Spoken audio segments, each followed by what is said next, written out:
Iyami tòótọ́, abiyamọ tòótọ́, abiyamọ lọ́jọ́ Ògúnlé. Iyami part 2 ó yá gbogbo ẹ̀yin tí ẹ fẹ́ wo sinimá Iyami part 2 láti ọwọ́ Mide Martins.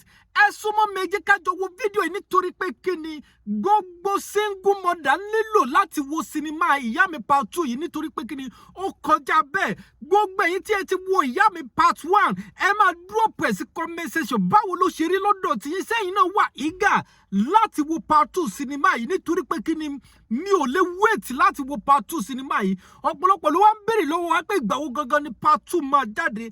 Nítorí ẹ̀ ni mo ṣe wà lórí Àṣeyọrí TV láti wá gbẹ̀yìn olólùfẹ́ mi débẹ̀.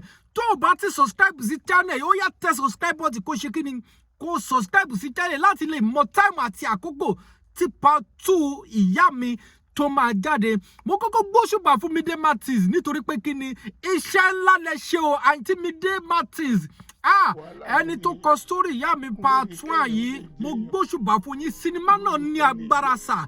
Gbogbo ẹ̀yin tí ẹ ń wò mí sinimá Iyami ó ṣe kíni ó ní agbára. Mo wá ń try láti message Mide Martins láti sọ date tí part 2 gangan máa jáde fún mi nítorí pé kíni mi ò lè wait láti wo part 2 yẹn. Àwọn olólùfẹ́ mi gan ti ń béèrè lọ́wọ́ mi pé kí n sọ̀rọ̀ lórí sinimá yìí pé ìgbà wo gangan ni part 2 máa jáde nítorí pé kíni àwọn gbádùn part 1 sinimá yìí. In fact story yẹn ṣe kíni ó ní agbára sà. Irú story tó yẹ káwọn movie producer tó yẹ kó máa produce ní sinimá Iyami yìí. Mo rọ gbogbo ẹ̀yin tí ẹ bá ti wo sinimá Iyami part 1 ẹ lọ wò ó kẹ́ lè mọ̀ wípé ó kọjá bẹ́ẹ̀.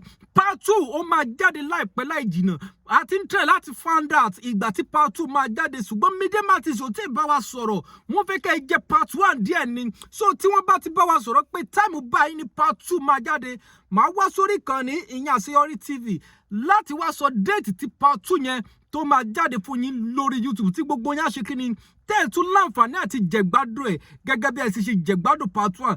Fíìmù part 1 ẹ̀ tí ì rí kankan part 2 ló máa ṣe kíni ó máa lágbára jù. Gbogbo ẹ̀yin single mother gbogbo ẹ̀yin abiyamọ ẹ nílò láti wo sinimá ẹ pàápàá jùlọ ẹ̀yin tó jẹ́ wípé ẹ wà nílé ọkọ lọ́wọ́lọ́wọ́. Gbogbo obìnrin tó bá wà nílé ọkọ ẹ lọ wo sinimá Iyami kẹ́ fi sinimá ẹ ṣe àríkọ́gbọ́n nítorí pé kíni sinimá tó kọ́ ọ̀pọ̀lọpọ̀ ènìyàn lẹ́kọ̀ọ́ ni pàápàá jùlọ àwọn obìnrin.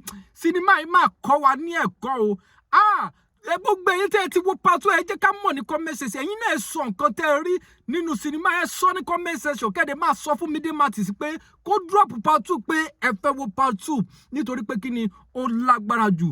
A máa pàdé nígbà tí màá máa gbé yín débẹ̀ ìjọ tí part 2 bá máa jáde. Tí Mide Martins bá ti sọ̀rọ̀ màá wá sórí channel yìí láti wá tètè sí kíni láti wá já yín tán date tí part 2 máa jáde. So tó o bá ti subscribe sí channel make sure kó tẹ subscribe button kó subscribe sí channel láti má miss part 2 sinimá Iyami.